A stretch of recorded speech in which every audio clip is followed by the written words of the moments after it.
xaaladda abaareed ee ka jirta guud ahaan geeyiga Soomaalida waxay si isku mid ah u saameysay dadka iyo dunyada reer guraaga ah waxaana deegaanada qaar lagu arkayaa dad xoolo dhaqato ah oo markii ay xoolahoodii ku waayeen abaarta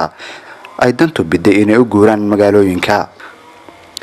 tuulada Moqor oo hoos tagtay degmada Ufayn ayaa ka mid ah meelaha xilligan ay ka soo agdhowaadeen reer guuraa fara badan iyaga oo maciin biday halka ceelbiyood ee tuuladu ay isticmaasho. abaartan way noo saameysay horta arliga dhanbe waxay ku tahay saac ma garad annagu waxaan nahay deegaanka isku shuban waxa naga soo raray deegaanka isku shuban oo biyaha Moqorna keenay waa abaartaas wax alaalay wax noo reebtay ma jiraan waxa weeyaan halkaas aan ceyrnaay oo iska joognaa ceelka agtiisa ah wax alla wax aan haysano iyo waxaan awoodsanaateen ma jiraan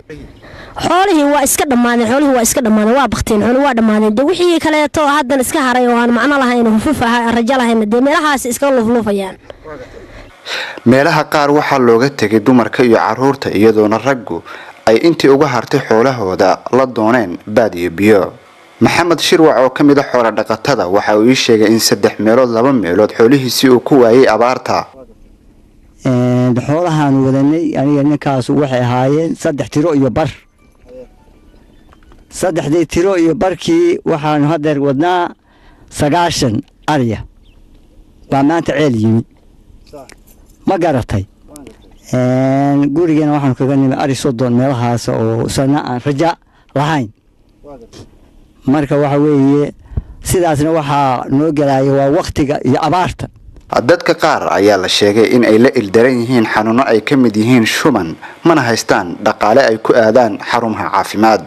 hadda waxa dhibaatada weyn ka jidha dadku wuu tabaalaysan yahay wuxuuna u tabaalaysan yahay xanuun iyo shuban ciyaaladii iyo waaweynka kulliba ku dhacay oo dadkaas aad iyo aad u tabaalaysan yahay ilaahay u baahan yahay waxa kale oo jira xooluhu wixii dhaqdhaqaaqay ma ay joogaanin oo wax jiraan meel la yiraahdo cal. maxamed gardawe waa gudoomiye ku-xigeenka degmada Ufayn waxaana ummadda muxsiniinta ugu baaqay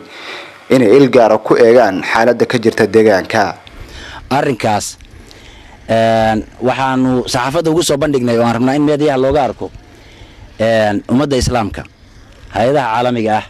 dawladda Puntland dadka ganacsatada ilaahay wax siiyay oo ummadda maaragtay wax baxsanaya hay'adaha islaamka in ay gacan uga ka geystaan arrinta xaaladda halka gaartay. iimaan yuusuf maxamuud